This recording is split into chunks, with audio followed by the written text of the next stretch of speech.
We are live. Hi, everyone. Thanks for joining us. This is Heretics Corner. I'm Obaid, and with me is Dean. Unfortunately, Nulli can't make it because a dingo ate her internet. But one of the Yeah, issues of living in Australia. it's a very common issue here. Today we have with uh, today we have with us Ghada, and she is a Saudi ex-Muslim living in the States right now. Mm-hmm. Um, Hi, Ghada. Thanks a lot for joining us. Well, thank you So for would you like having to me. tell us a little bit about yourself? You're Um, welcome. well, my name is Ghada. I was, born and raised in Saudi Arabia. I am became an ex-Muslim back in like 2010, 2011. Haven't looked back ever since. It's been progressively better ever since. Came to the U.S. about 3.5 years ago, mainly because of the strain of living a double life back in Saudi Arabia. And also, I come from a very religious family, and the dynamic was very toxic over there. And I decided that I wanted to be myself and live a life where I was true to myself. And that is why I came here. Me Yeah, and okay. Like when you're talking about the double life, that's the same thing with it's the same thing that I had. It was, my family was not nearly as fundamentalist as yours sounds. But yeah, even that, it was in my late teens until my early 20s. So it really does like get to living in you. a place like Saudi, yeah, but living in a place like Saudi, like I could go out with my friends and I could be myself, but like did you have an outlet for that, like where you could just relax and be yourself? I had several outlets. There's an underground scene over there for people, not necessarily for there is one for atheists, but I wasn't very active in the atheist underground group over there. But I had friends that were liberal Muslims, and some of them later on I found out that they were skeptics. Not, I don't know if they were atheists necessarily. I did know that at least one of them was, but some of them were just skeptics, maybe agnostic, like didn't believe fully in everything in the religion, but they liked to party, to just stay out of the religious atmosphere and the whole society and community, and just wanted to be themselves and didn't really care much about the religious differences, and it was never really discussed, and that was something that I was really looking for, especially where my family is very religious. Religion was always talked about. Religion is thrust into every aspect of life, including like just sitting down and having dinner or lunch or having tea after a meal together. And religion is always spoken about in one way or the other, to the point where it just it gets to you, like there's so many other things that you can talk about. Why we have to talk about this particular part about Ahlul Bayt, or what the benefits of praying or fasting, or God, like there's so many things you can be talking about right now that don't involve religion, but that's what they always wanted to talk about: religion, the Prophet, Ahlul Bayt, Allah. It's like it's just it gets to you after a while. Like it's so mind-numbingly boring. Like I've heard the same Yeah, thing over and over and over again. It's like I just sometimes maybe I want to talk about a movie that we watched, or I don't know, a book I read, or No, fucking yeah, politics, like something that isn't religion. But even when politics is discussed, religion is always thrust in it.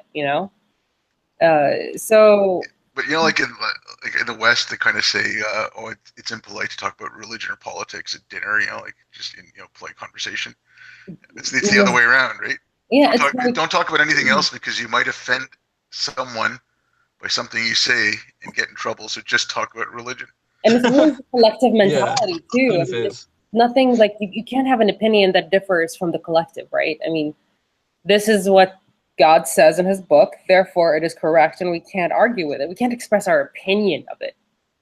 That's one of the things that used to bother me so much. Like I was, for example, I mean, most of my family members are against second polygamy, for example. They really thought that, a man that marries more than one wife was, cheating on his first wife and he's not good and blah, blah, blah. But you can't talk about polygamy in a negative manner because polygamy is still the man's right. It is halal. You can't express a negative opinion on it. But you just criticize the guy for marrying somebody else over his wife, but I can't criticize polygamy. Well, what the hell? Yeah. Yeah, I mean, okay, it's, he's not doing it right.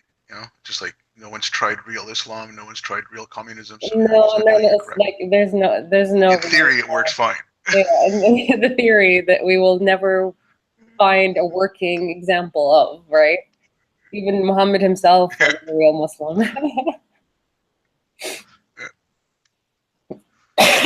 So you're Shia, right? Mm-hmm. Well, used to be. Or sorry, not you are, but you were Shia. Like, yes, once your family was.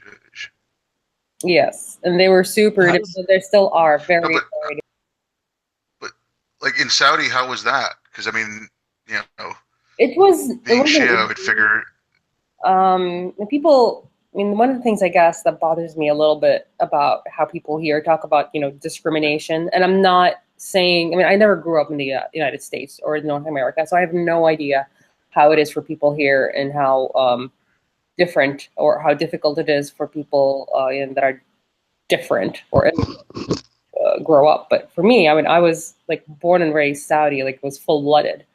But just because I was Shia, I was treated like I'm some sort of monster. I'm like I have a third eye somewhere, or that I had. This was literally like this was for a long time. People said that about Shia, that they have a tail or that they have horns, or yeah. I mean, this is I remember growing up in Saudi. We used to hear that kind of thing. Yeah, so it's ridiculous. Things. But not only that, I mean, they treat you differently. I mean, I was a kid in school, and I was always treated like I'm, I don't know, dirt by my religious teachers, by my religion teachers. So it was, and of course, the accusations that I get when I'm in classes, like, oh, in Ashura, you guys have this mega, orgy, and then you get the baby that is born out of that mega orgy is called a Sayyid. And yeah. I wish that was that would make the religion so much more interesting. But unfortunately, that's not what we do. We just sit in a room and cry. But yeah, it's it, and there's things that have gotten better over time. Certain avenues have been opened up for Shia back in Saudi, but growing up, because I've seen people get denied jobs, promotions, going into schools because they're Shia. Isn't like a large percentage of Saudi Arabia Shia? No, it's about 15 to 20%, or 10 to 15%. They're mainly even that's still pretty surprising. Considering. Mm-hmm. It's mainly concentrated in the eastern province. Some of them are in the western region in Medina, and in the south region in Najran, and but most of those are Ismaili Shias. Most of the Shia are in those regions. So they stay away from Riyadh. They go there for work, and it's interesting that I hated living in Riyadh. I never really lived in Riyadh, but I hated visiting it. Sorry, I'm kind of sick, so my pronunciation might be a little off.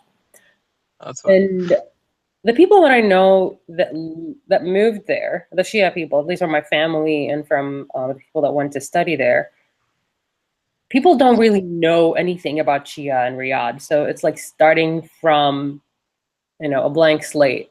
Just like teaching them whatever you want to teach them, all they know is the rumors that they heard. In the Eastern Province, they've met them, but they still hate them. Mm. And I've heard that there are more opportunities for people in Riyadh because they want to move the Shia away from the oil-rich regions. But I mean, that's maybe maybe true, maybe conspiracy theory. I don't know. Did you come here specifically to like move away, or did you like come here to go to school and then just use that as an in, or like how No, I like came how here did that? to move away. The way I left is I left in the middle of the night, just packed a bag, went across the bridge to Bahrain, got on a plane and came here because I just couldn't take it anymore. The double life, the lying, and then that's the thing. Lying really takes a toll on you. Having to lie about who you are, having to lie about praying, having to lie about wearing hijab, just having to do all of these things that go against your nature.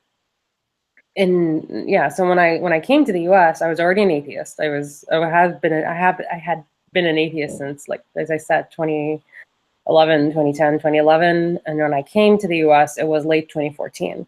So I'd already been an atheist for a few years by that time.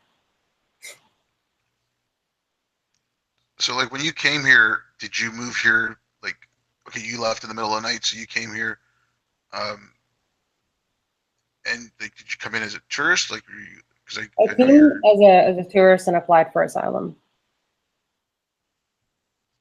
okay,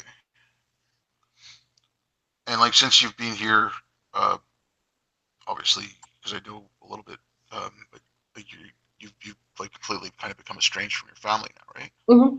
I have been. It's on them though. It's their choice. I've tried reaching out to them. They don't want to be.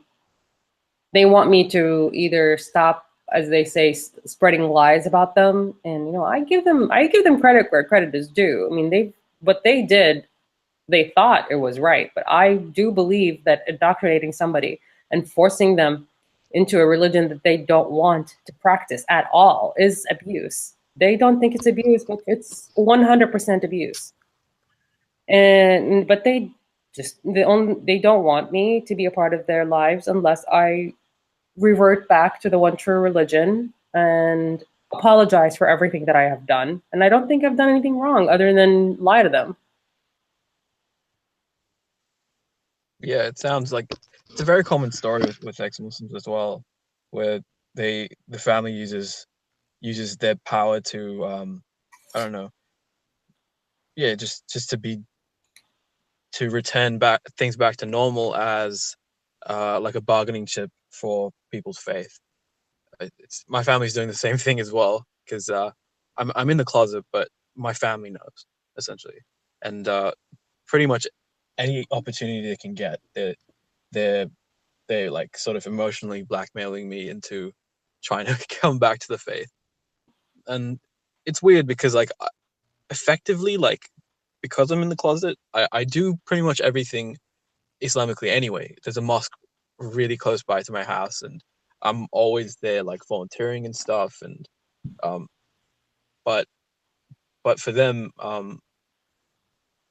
I guess things have changed over time as well. So I gotta say that like with my family it's a bit different to a lot of other ex-Muslims where like my family sort of cooled down over time with the pressure, with the emotional blackmailing and things like that. But it just it just turns up at the randomest moments, and yeah, it's I think it's just part of the religion that you can't let things like that go.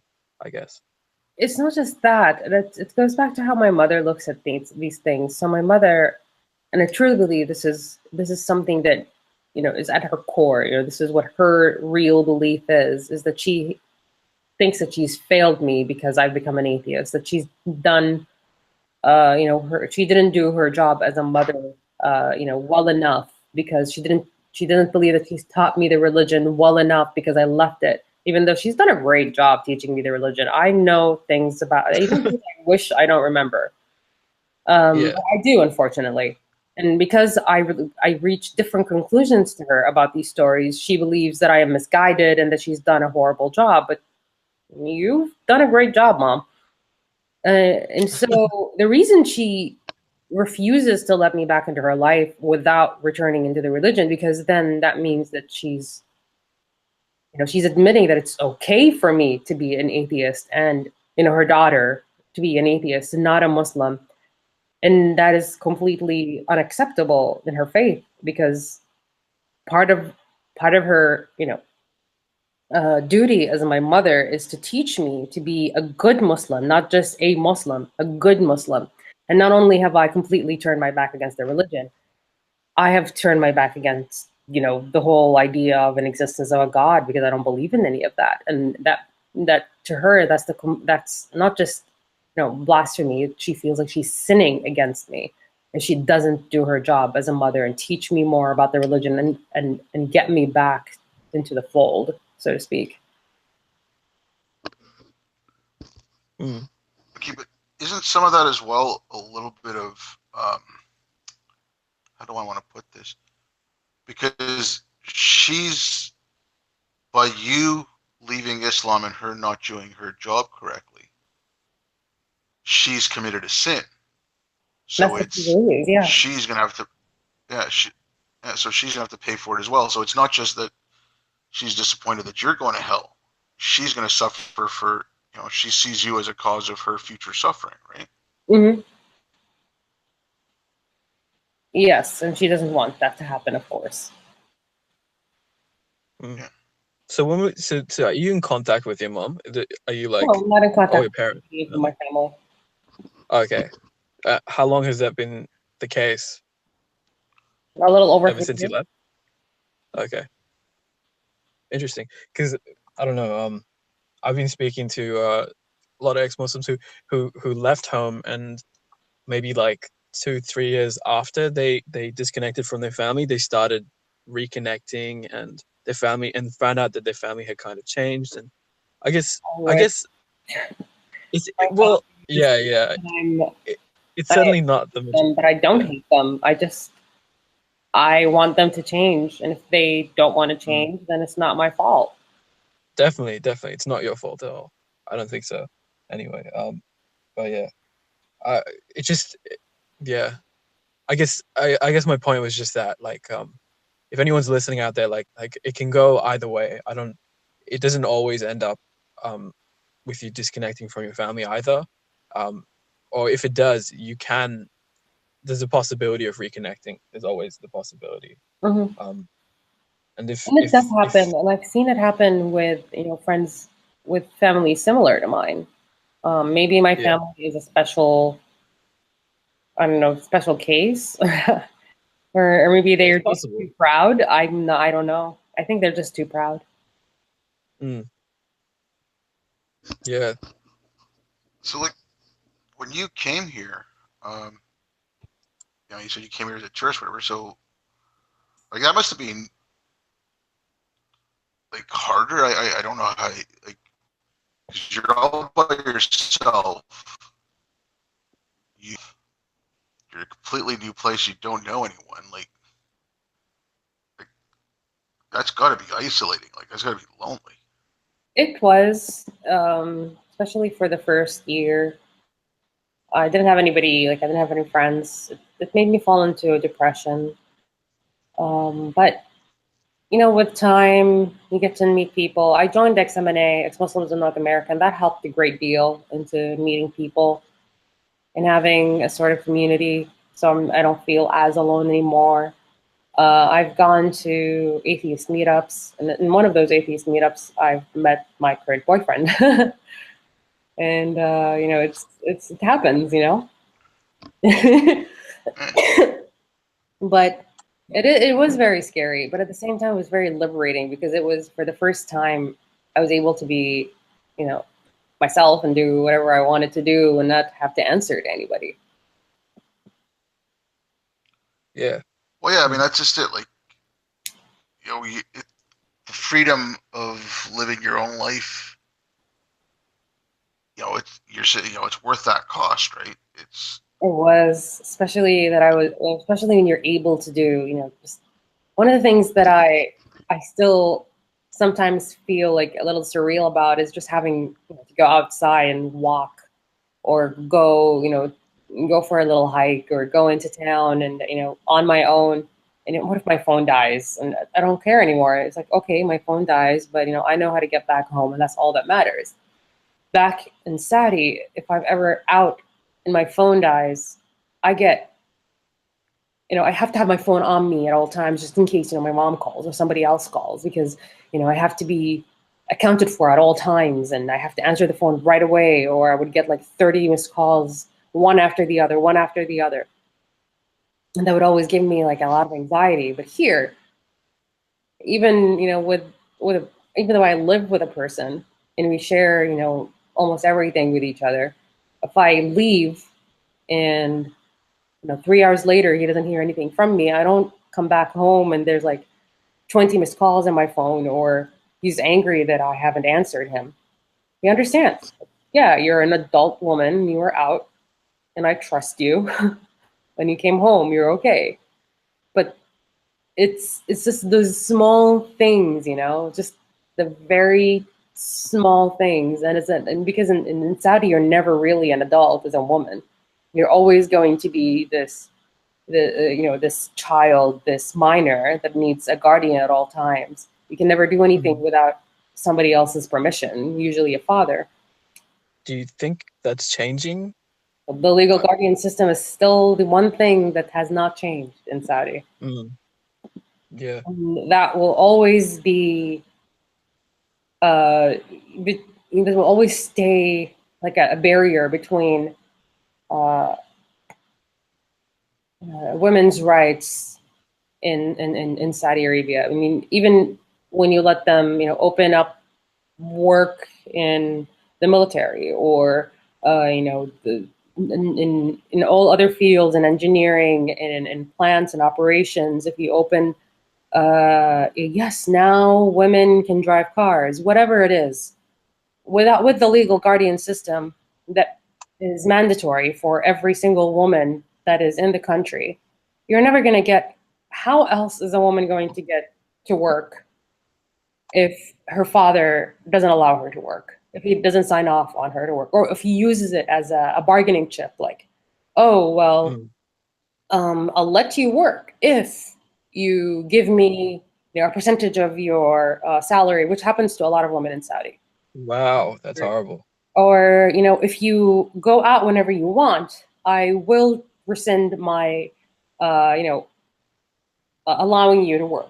Then that happens as well. Or, preventing them from getting married to the person that they want to get married to. So these things happen a lot more than you think in the country.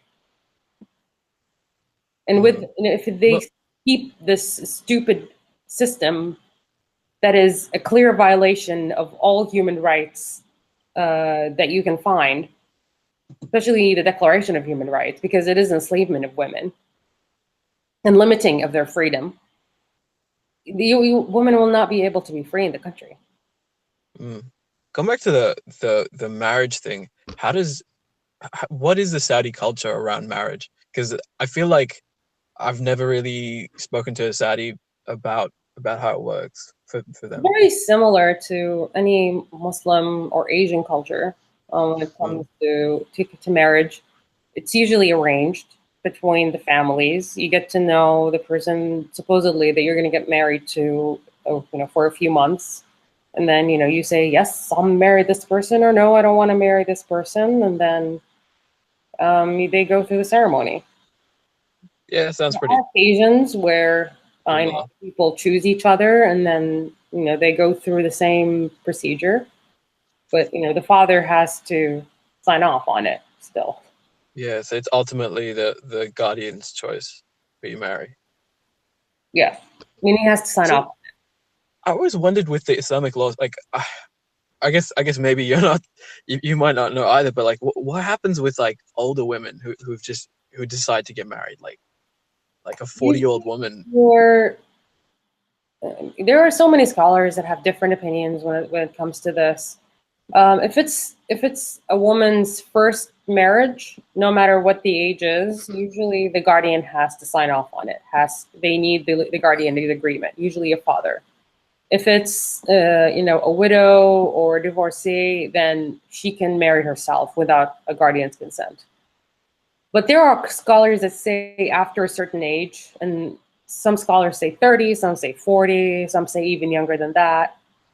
Then some say if she is working, if she has, if she's financially independent, if she's educated, then she doesn't need a legal. She doesn't need a guardian's consent. It's really depends on which scholar you talk to. Okay. Yeah, that makes It's sense. weird Yeah, in India.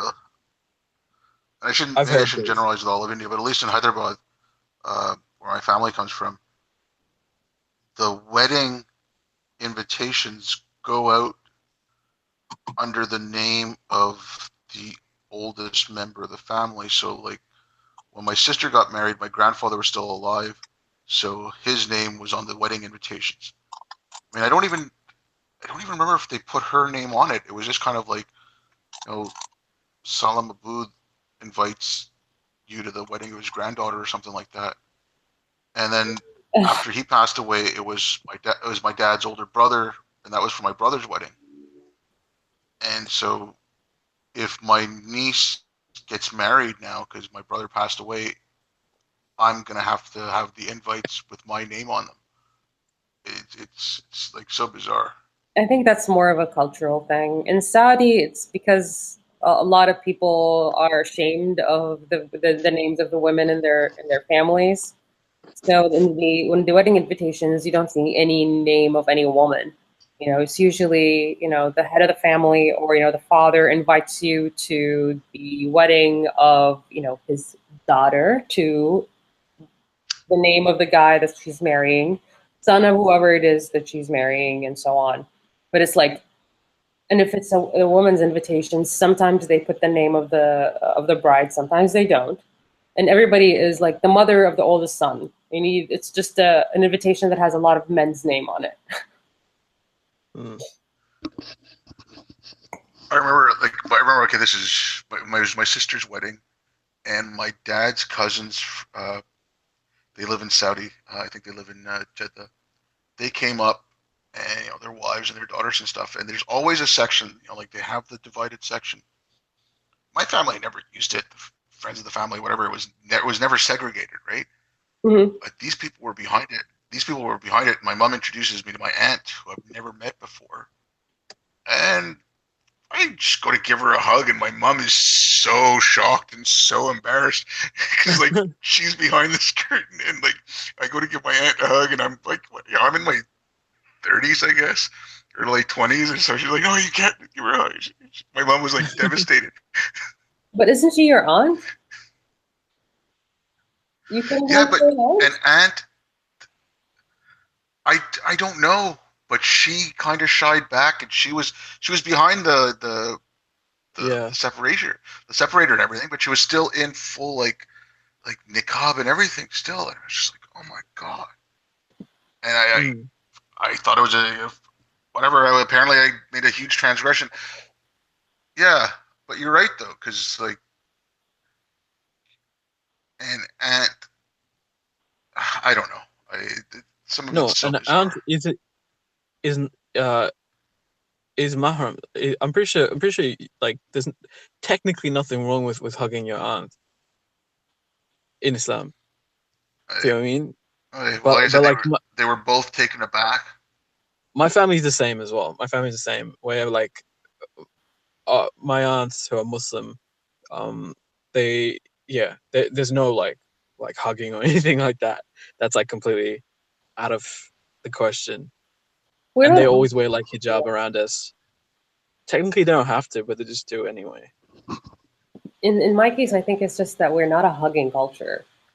That, why the hell are you hugging? We don't hug. You kiss her forehead, and that's it.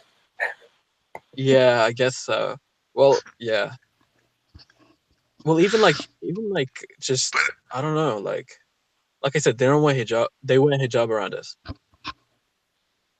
They're just being extra pious. Yeah, I think so. It's Okay, but a question like on that, with all the segregation and everything, and then I know you said there was an underground scene, but until you get to that underground scene, you're always segregated, right? Unless it's family. Like, Yeah. how do they? By the time you want to get to that underground scene, you haven't built up the skills that are kind of necessary that you would have, like, if you'd grown up in the West, Oh, and then like how to interact with. extremely awkward when a person that has never met the opposite sex is thrust into the real world and they get to meet the opposite sex. Like the people that were sent to the U.S. and the Western countries to go on to study and on scholarships from Saudi, especially the men, were given extensive like sexual harassment videos and training because when they come here, they don't know what is right and what is wrong. And they think that any woman that is nice to them is an open invitation. And then they get charged with assault and rape charges. And they're like, what the hell? I didn't do anything wrong. She was on my bed. Yeah, but did she say yes? That's the key word. Did That's she it. consent?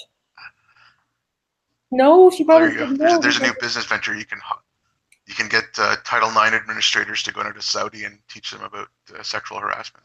Oh God, and it's not just that; it's in the workplace too. I mean, and I worked in Saudi in a male-dominated field. The men stare, and the men are so they don't know how to interact with you. They say a lot of things that they shouldn't be saying.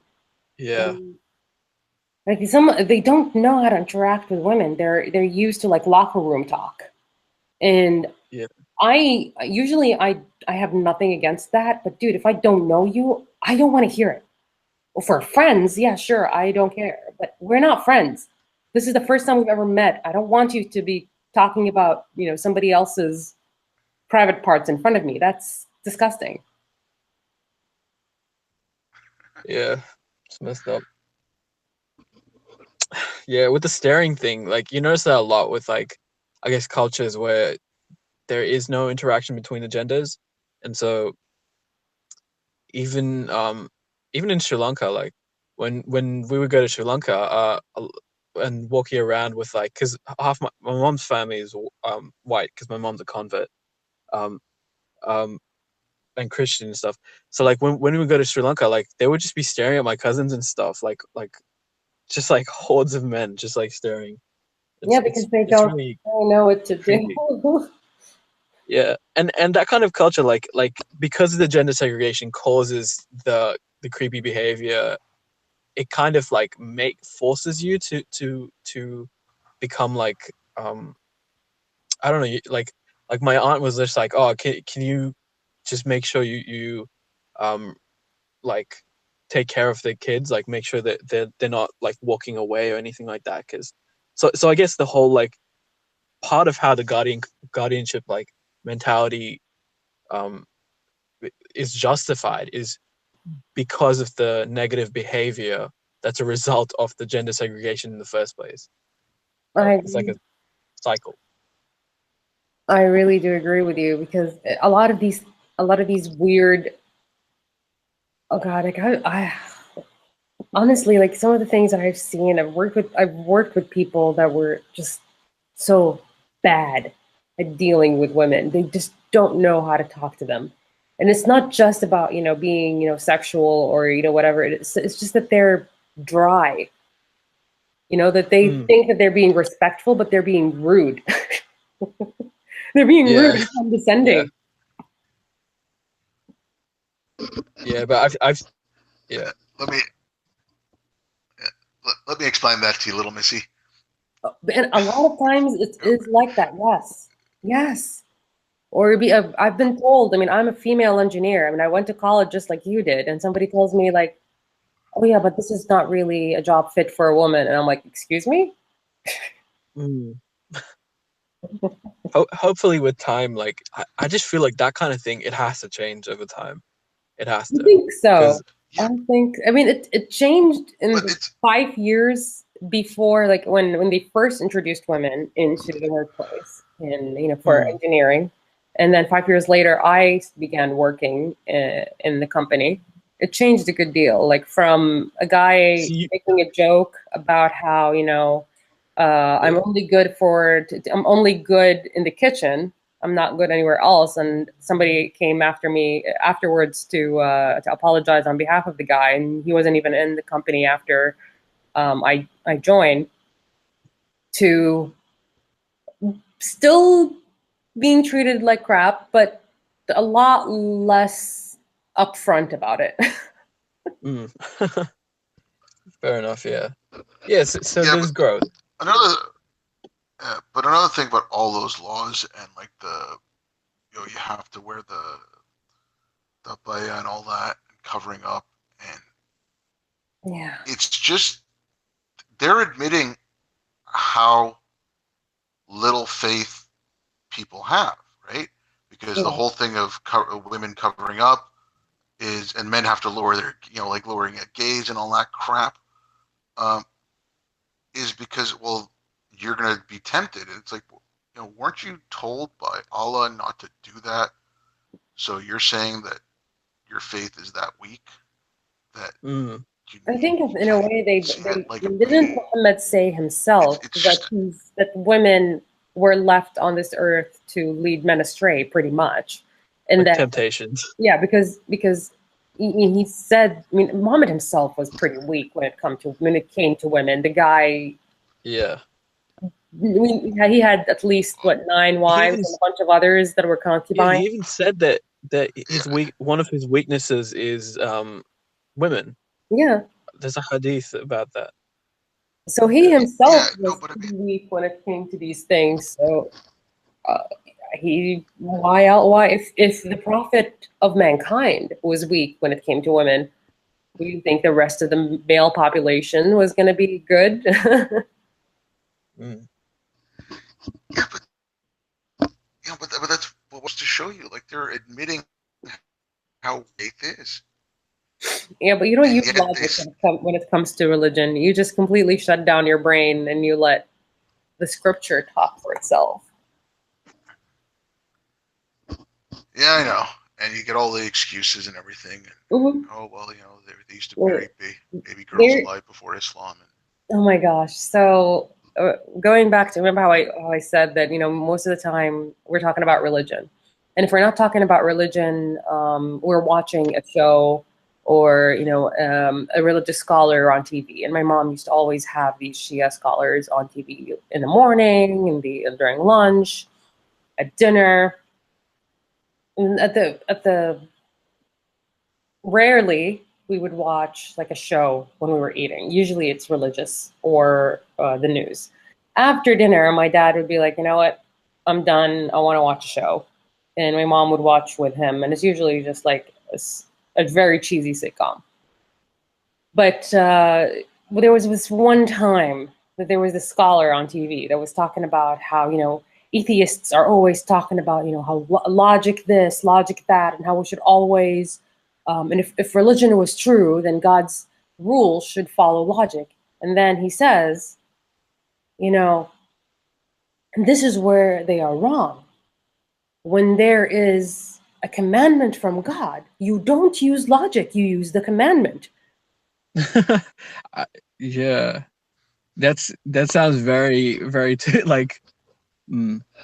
I Yeah. remember hearing very similar things in the khutbahs, the Friday sermons in Saudi, and just being like super angry about it because I don't know. I guess I was really into reading and I don't Yeah, know, but just the you don't idea of use going against logic. That's logic. the thing. You're not supposed to. It's so irrational. It's so like dishonest. Even like anyone should be able to tell that it's dishonest. I don't know. I know. I know. I remember as a kid oh, just that's being that's a super angry. shaitan. That's a shaitan whispering in your ear. Come on. Yeah, Yeah. that's what it is. You are correct. Mm. Yeah. So like now that you're in the States and you're working here and everything, um, like I know you've done some talks with XMNA and stuff. Are Mhm. you starting to do more stuff like that, or like Not too much, are really. you, are you planning on doing more? With XMNA, yes, if they want me to go, I am more than happy. I love talking about these things. I don't know why, but I do. So it's like therapy for me. I'm not a speaker of any kind. Like I don't do this as a job. I don't do this other than to portray, to at least just to portray my opinion and to convey my opinions. to the people. At least, this is my story. I'm an ex-Muslim, and I deserve to be heard. I don't do it, and I don't have any other really agenda when it comes to any of these things.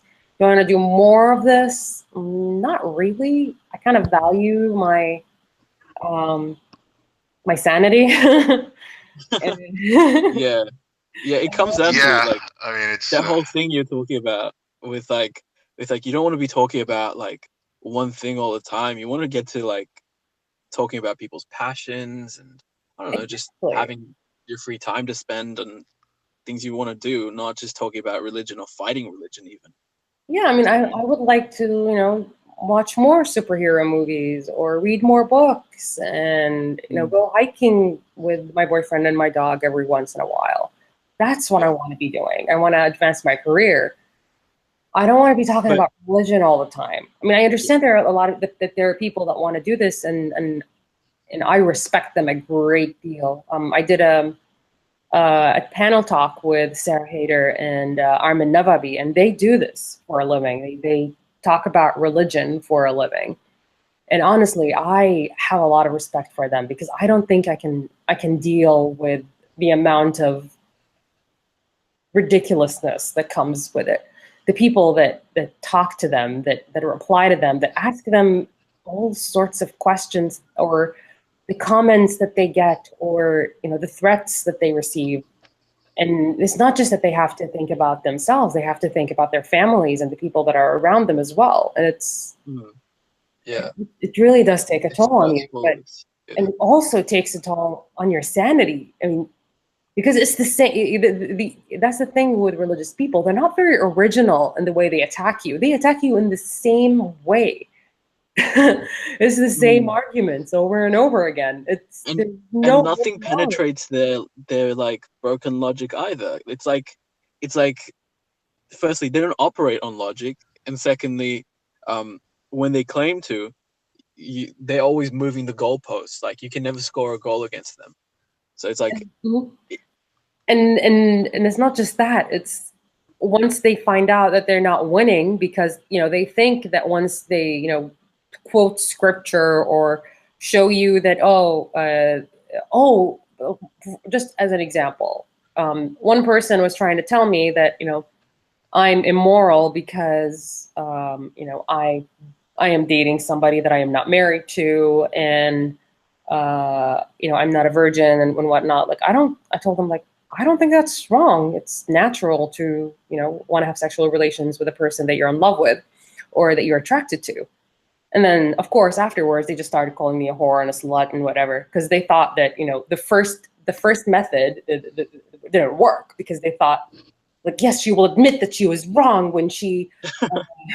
But then when I said no, I don't think this was wrong, and then it's like, of course, you're an atheist, and you're just a slut and a whore, and you want to sleep with everybody. You don't even have, like, oh dear Lord, like, okay, I'm not talking to you anymore. Yeah. I mean, it's all that's annoying, and it's okay. It's not. I don't think I can do this. Like, I don't think I can.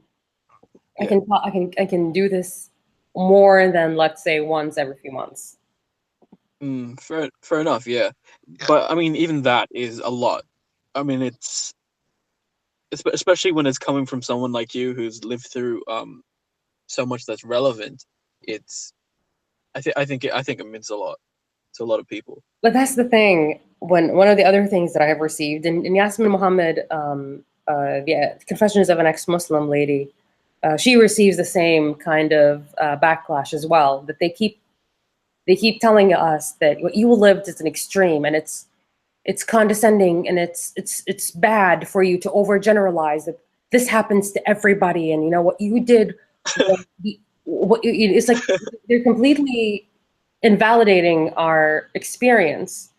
Yeah. And they're shifting the blame kind of on the victim rather than looking at our perspective and listening to us. They're just dismissing our lived experience and invalidating us, and it's hurtful more than anything. That's just it, right? You get that from Muslims, and you'll also get that from the far left, for the lack of a better Oh, term, yeah. like the social justice city. It's like, Mm-hmm. well, my friend Yasmin or my friend Mohammed, they had this and they did that, and yeah, fine. So, like I said, they invalidate your lived experience. All they talk is about, oh yeah, well, you have to look at the lived experience. It's like, well, then it doesn't Yeah, and that's when count. I make that distinction. Uh, And if you hear Yasmin when she talks, she also talks about the distinction that this is my experience. This is not the experience of every single woman. This is my experience, and this is also the experience of several women that have gone through what I went through. This is not what every single woman goes through. And that's what people, I think they just don't listen to that part. They think that, oh, she's overgeneralizing. And like, don't you think you're also generalizing? Yeah, it's like when they're talking about the yeah, and that's hijab just it. or So one anything like that, like, generalization is okay, but the other generalization isn't. yeah, it's like there's gonna be people I who mean, aren't happy with submitting to this way of life, and people who can't live that way as well, like like gays or um like yeah, there's so many different types of people who just, or just even atheists. Like, an atheist is someone who can't bring themselves to believe in God, really. I mean, for the most part. So, like, Yeah, I I don't agree. know, it I just can't. it just It just yeah, doesn't. I don't get how they can't but like, see that they have to let people live their lives. I don't know. yeah, but I mean, like, okay, like there's the Muslim side of it, but again, for me as well, it's just because we're all living in, like, Western democracies, and the majority of the stuff, like, on this topic specifically, like speaking out against Islam, is from white people who were never even Muslim, and they're like, oh well, and North America, I think more than Australia even, would have, you know you're getting people. It's harder to get here, so the people who get here are, like, they have more resources, so they might already be a little bit more moderate. But, like, I've pointed this out to a few people, and I mean, I have to speak in a lot of generalizations because I don't want to name the person, and I don't want to. But I was at a wedding, and it was a family friend, and the guy's daughter was marrying uh, someone from the Midwest of the States who was an atheist and wasn't converting to Islam, on his daughter's wedding day in front of me and my folks and his wife. And this guy, if you would think of a moderate Muslim, this guy would be it. Like, he's very, very relaxed. But he said, not only is it my right, but it's my duty as a Muslim to kill them both because he's not converting. Wow. And Wow. he's talking about, you know, Wow. like, and so, like, when people talk about moderate Muslims, and like I said, this guy in every other way, until that point when I heard that, we could have said something like that. And so, yeah, Mm. people just say, oh well, most of the Muslims I know are moderate. I'm like, well, there's, even in the moderates, there are some things that they will believe that would just shock the hell out of Mm. Yeah, and well, you say that, but yeah, so it's not that rare of an opinion, especially considering that it's it's in the Quran that, like, the death penalty is something that is normalized again and again and again, against people who stray away from following Islam, or the enemies of Islam. And I guess you see that kind of opinion everywhere. Even my brother has that same opinion. Like, when I first left Islam, my brother was just like straight up to me. If we lived in a Muslim country, yeah, you'd have to be killed. I wouldn't report you, but it would be justice for you to be killed. It would be a mercy. Like, and that's my brother, and we're close. Like, everyone in my family, we're close. But they'll just randomly say things like that, and they never apologize. They never like go back on the hateful things that they say. And I don't know, it's just so heartbreaking at times. And I don't think my brother's a bad person. I think Islam has made him believe in bad ideas. I don't know. Yeah. Sorry, I'm ranting. I'm in a very ranty mood right now. I could go on for like half an hour talking about my Worries. family. Sorry.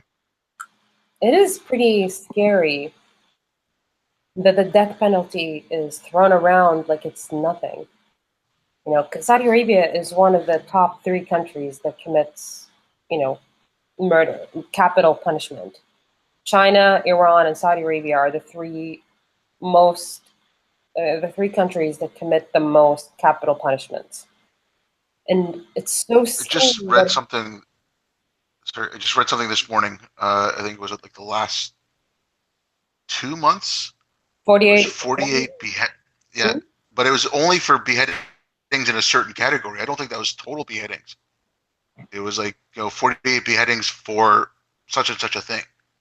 I think maybe And it's like, drug related activities, because in Saudi Arabia, the most beheadings are because of drug trafficking. Okay.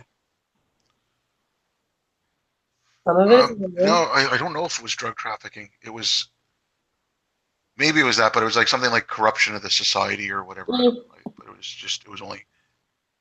The corruption of But society, who knows? Like cutting the hands and feet of opposite sides, and then what is it? And then have to crucify you for 3 days. What? Yeah, that's in the Quran. yeah, yeah, and Holy that's crap! also the punishment. But Wow. like when ISIS burnt that Jordanian pilot alive, and it was just because this is the first time I heard that, right? And Al Hazar came out with an opinion, and they said that they desecrated a body of a Muslim, and the punishment for the desecration of a body is to crucify them and cut off alternate limbs, like Mm. a right hand, left foot, or vice versa, right? But I'm like, well, so to punish someone for desecrating a body, you desecrate a body. Yep, It just makes no sense. it is in the Yeah. Quran. Well, yeah. But I remember I don't there was a know. story of Muhammad.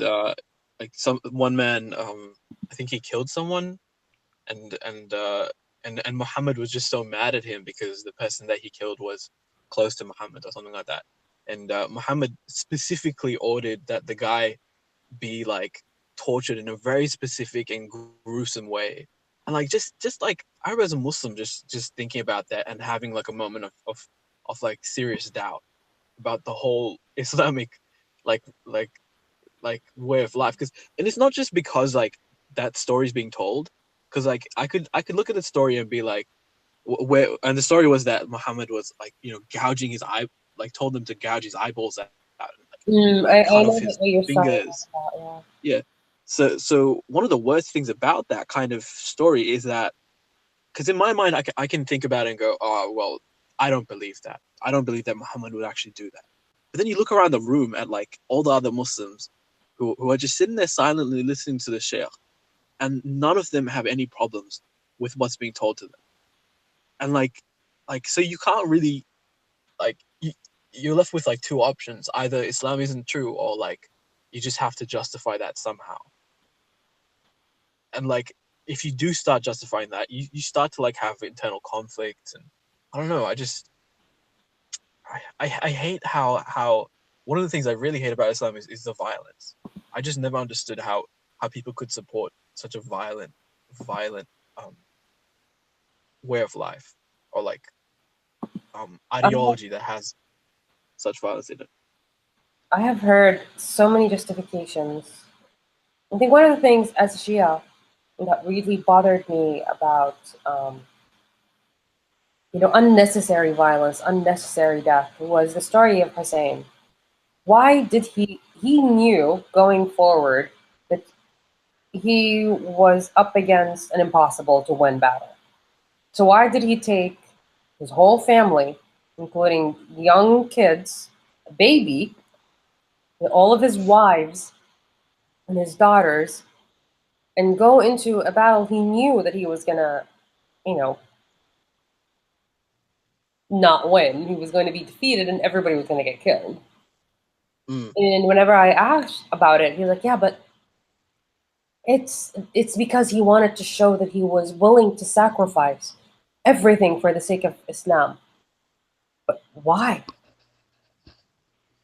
Because Not to mention, because it was apparently Allah is not strong enough to make sure that Islam stays, at least the true Islam, which is Shia Islam, stays. He has to sacrifice the grandson in this bizarre manner.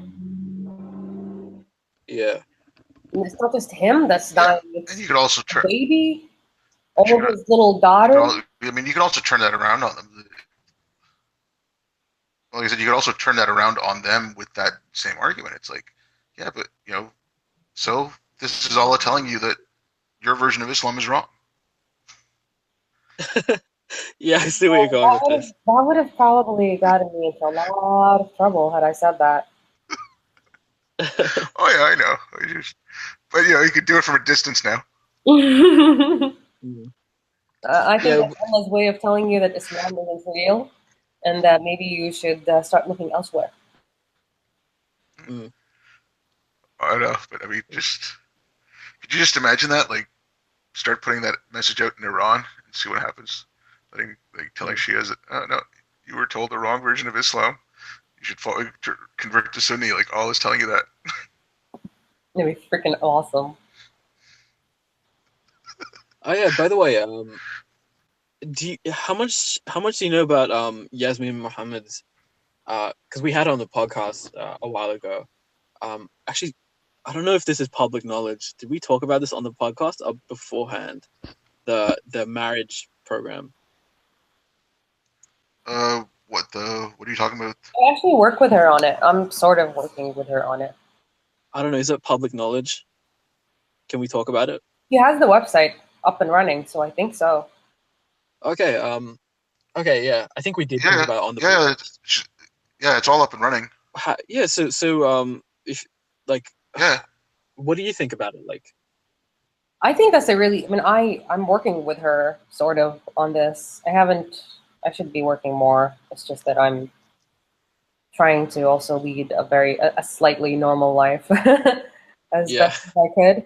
But I think it's a really good idea, especially in a country like Saudi, because as I said before, the legal guardian system really cripples women and treats them like minors.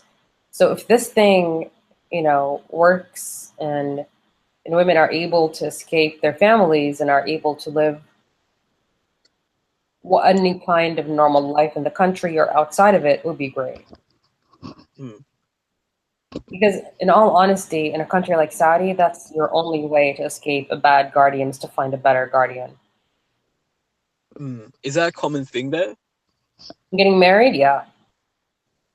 Just for freedom. A lot of times they marry the wrong guy.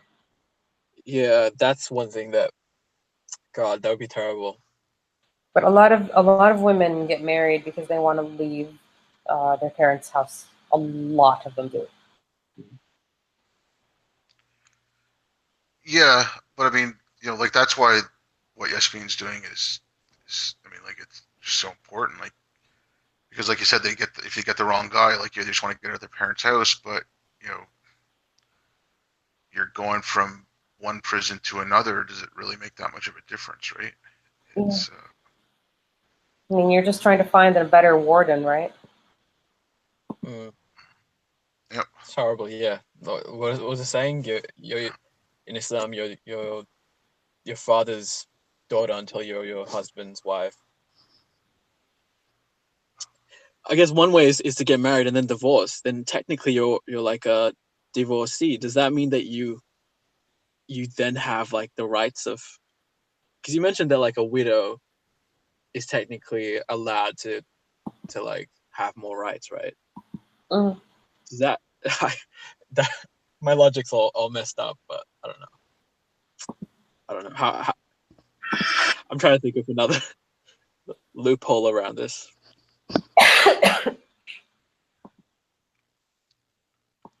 Anyway. No, but I mean, I thought like after, like even if it was a widow or you got divorced, like you had to then go back to your father, right? Yeah, you go back to your father. Yes. Wow. That sucks. But being divorced kind of frees you up a little bit, not too much, because you're now used goods, and it doesn't matter at this point what society thinks of you because you're already used goods. Nobody's gonna want to marry Yeah, you. but I guess in a way, like that's also a negative if you don't want that negative stereotype against you and stuff. Mhm.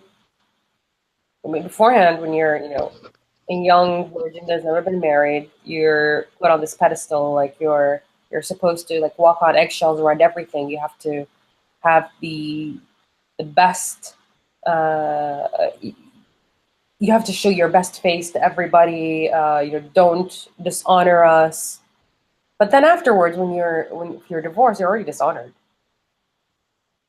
You already failed at Mm. something. That's how they look at it. They look at it as you failed. You've already, you know, you're tainted. You've been used. Mm. Yeah, but that's also, I mean, because the man has to grant you the divorce, right? Like you can't just leave the man. So that's if the man's granting you the divorce, that means yeah, you failed the man. You didn't live up to what he wanted, right? So Yeah, like there must be like some stigma from that as well. it's so much Um, easier for men to remarry I after just divorce than it is for women to remarry after divorce. any words of advice on you know like things like like I said, being shunned by your family or depression or anything like that. Like I guess for me, it wasn't more about how the pressure from my. It's not the pressure from my family that was the worst. It was what like the internal conflict was, and it's first of all, you had religion. Your purpose on earth is to be a Muslim, pray for Allah, and then go to heaven.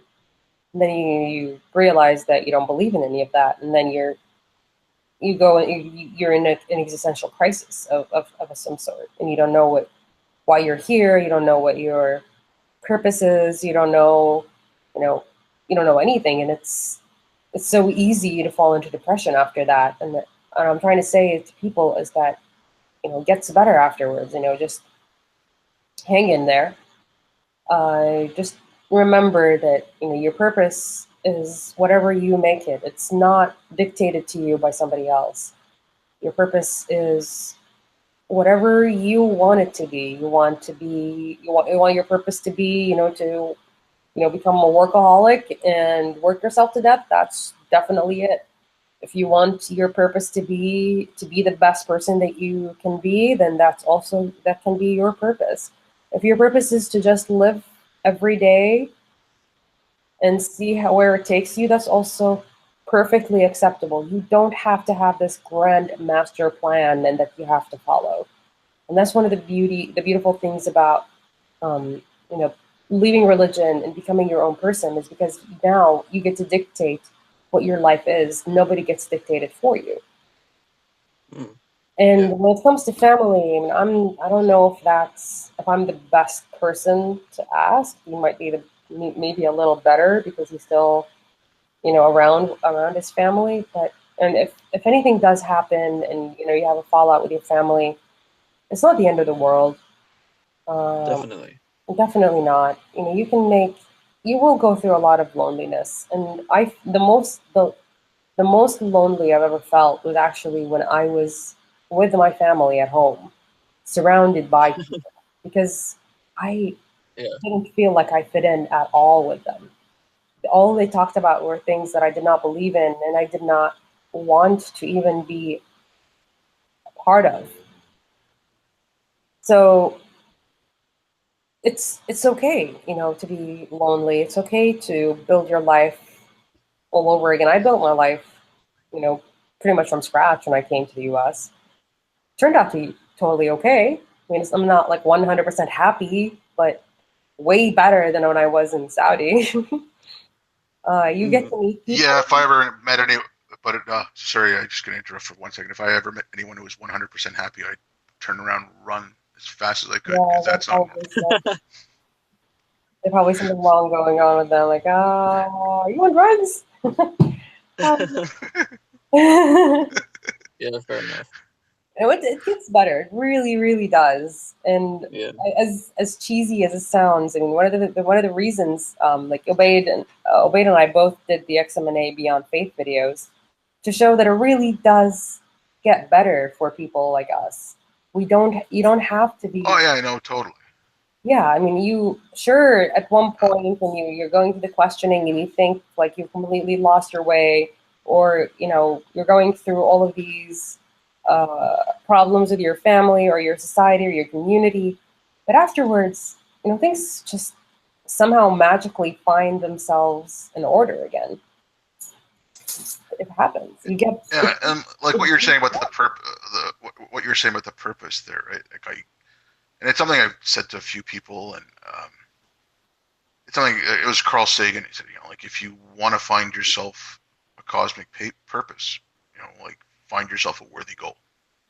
yes. Like find the goal you want and use that as your purpose instead of a guy who flies to the fucking moon on a donkey with the face of a person and a peacock tail. if the Yeah. It's really good. I mean, you get to color, you get to create your own purpose, and once I realized that, honestly, I the depression slowly passed, and I started building my life, or at least my purpose in a better way. And my purpose changes from time to time. When I was in Saudi, my purpose is to just find a way to survive in a world that doesn't want me to be alive.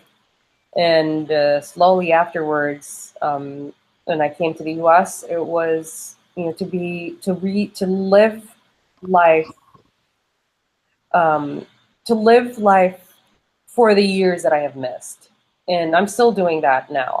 I'm living. I'm trying to relive the things that I've missed. I have a bike now, and I bike. I uh, go hiking and I go camping, and I have a dog. I have like it's just small things. Like all of these things that I wanted to do, I am now doing and relearning. I wear Mm. little girl dresses because I was made to wear hijab when I was 9, so I was not able to wear those cute dresses that girls wear when they're at that age. Now I do because why not? Yeah, that's awesome. Yeah, and yeah, it can be a bit overwhelming at first having all that freedom, but if you take it piece by piece and at your own pace, it can be the best time of your life. It can be so liberating. It really does. I It guess really does become very liberating. um yeah. Well, do you have any last questions, Dean?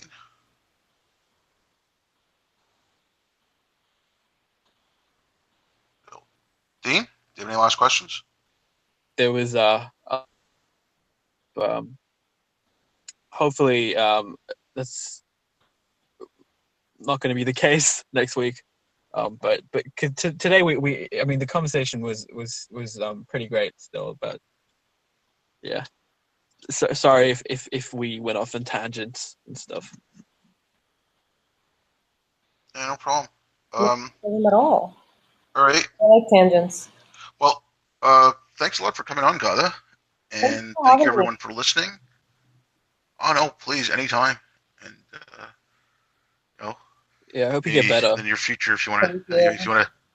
yeah, yeah. But yeah, no, like I said, thank you very much for coming on, and thank you everyone for listening. And please give it a like and a share, and hit the little bell to get notifications. Give us a subscription. Follow us on And Twitter. so, on behalf of Dean, yep, and yeah, follow us on Twitter or send us an email. And so, on behalf of Dean and Nulli, thank you very much, and we'll see you again. Thanks, guys. See ya.